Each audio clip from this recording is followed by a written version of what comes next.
Muy bien, pues comenzamos entonces ya con nuestra primera unidad, es unidad uno, lectura, y el tema será, este primer tema es 1.1, historia de la lectura y su origen. Y bueno, pues antes de comenzar de hablar y describir lo que es la lectura en sí, pues es necesario que comprendan de dónde viene, cómo ha sido su proceso evolutivo y cómo es que ha ido avanzando a lo largo de la historia. Entonces, comenzamos nuestra primera parada en el siglo III al siglo IV antes de Cristo, donde la historia de la lectura pues es la misma que de la escritura, tienen un mismo origen. Los primeros procesos de lectura fueron pictográficos, es decir, fueron dibujos y símbolos pintados en las paredes. A eso se refiere este tipo en cuanto a esta parte de la historia. En esta primera parte, en esta época antigua, los primeros jeroglíficos fueron diseñados hace ya casi 5000 años. En cambio, los alfabetos fonéticos más antiguos tienen alrededor de 3500 años. Las primeras obras escritas en ocasiones permitían tener solamente una parte del texto. Entre el siglo I y el siglo cuarto, perdón, la introducción del pergamino permitió la redacción de obras compuestas por varios folios largos que podían guardarse juntos y leerse consecutivamente. El libro de la época actual, pues sigue siendo este mismo principio, pero la nueva presentación pues permite consultar su contenido de una manera menos lineal, es decir, acceder directamente a cierto pasaje del texto.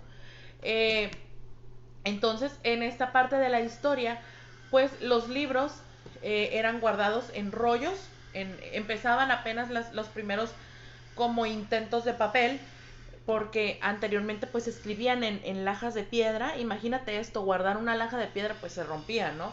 Y era muy difícil también transportarla o conseguirla. Entonces cuando empiezan a generar estos primeros intentos de papel, pues logran empezar a imprimir estos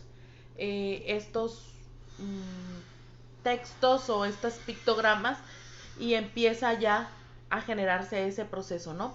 Entonces, las primeras obras escritas pues permitían tener una parte del texto y la lectura se socializaba en voz alta y los participantes escuchaban. Entonces, había una persona que la leía y otros que lo escuchaban.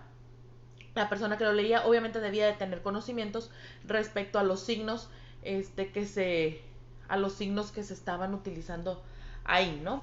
Entonces, en ese mismo orden de la historia, pues alrededor del siglo X, las palabras se escribían una detrás de la otra sin espacios en blanco ni puntuación. Es decir, no existían ni los espacios entre cada palabra que ahora tenemos y que nos van marcando una pauta, ni tampoco comas o punticoma o punto y seguido, punto y aparte. No existía nada de eso. Y entonces todo era este, una lectura completa. Entonces, por otra parte, pues los textos que datan del siglo V, pues atestiguan que en Grecia se practicaba la lectura en silencio. Entonces probablemente fue una práctica excepcional durante siglos, ¿no? La lectura en voz alta era casi sistemática, y en sus confesiones el santo católico Agustín de Hipona menciona que pues se quedó totalmente asombrado de ver al santo Ambrosio de Milán leer en silencio. Entonces, esas son las primeras experiencias que tenemos en cuanto a la lectura. Y obviamente, pues, dista muchísimo de lo que ahora nosotros hacemos, ¿no? En la Edad Media, la lectura tiene una serie de cambios. Surge la lectura de tipo religioso, la lectura silenciosa estaba ligada con la meditación, que era lo que estaba leyendo ahorita, y aparece el primer periódico impreso, gracias a la invención del alemán Johannes Gutenberg, que permitió la difusión masiva de la literatura y el conocimiento. En esta época, en la época del medievo, que sería medievo y renacimiento, pues durante este tiempo el lector no era del todo libre en cuanto a la selección del material de lectura. Había una censura eclesiástica, es decir, la mayoría de los textos que existían estaban limitados y eran casi de uso exclusivo para las personas del clero y para los reyes. La gente del pueblo no tenía acceso ni mucho menos derecho a poder tener a estos accesos a estos textos. Entonces tuvo sus primeros antecedentes el establecimiento de la licencia previa de impresión en la diócesis de Metz en el año de 1485. El Papa Alejandro VI dispuso la censura de las obras para las diócesis de Colonia, Maguncia, Treveris y Magdeburgo en 1501 y luego fue generalizada por la Iglesia Católica por León X. En España también hubo una prohibición para la lectura y que solamente debían realizarla los arzobispos y igualmente los reyes, y no había mayor actividad. El pueblo realmente no se enteraba de lo que estaba escrito en esos manuscritos. Había personas que los leían y que les comunicaban, les informaban todos estos principios, todas estas cuestiones eclesiásticas, y por mucho tiempo la gente creyó más en la palabra de los sacerdotes porque no podían comprobarlo, no podían darse cuenta de que era lo que estaba escrito ahí, y entonces ellos, obviamente, pues para ellos era muy difícil tener esta conciencia. Cuando llega Martín Lutero con su reforma protestante, entonces también traduce la Biblia en un lenguaje vulgo, es decir, de acceso al pueblo, y con la imprenta ahora se podía transmitir todo este tipo de material y podía hacerse mucho más completo y más fácil de accesar para las demás personas.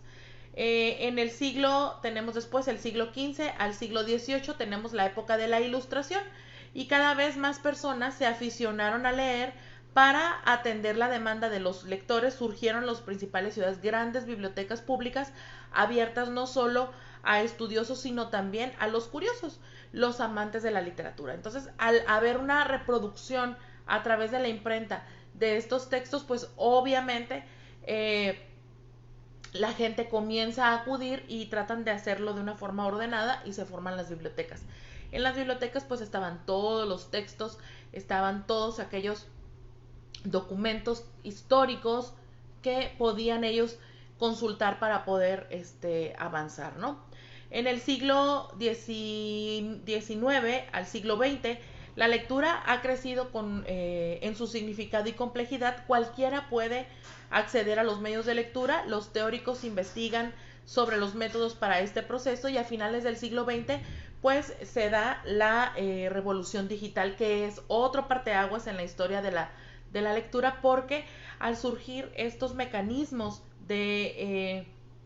nuevos mecanismos de lectura, pues ya ahora tenemos esa facilidad, ¿no? Al surgir la lectura digital es más social.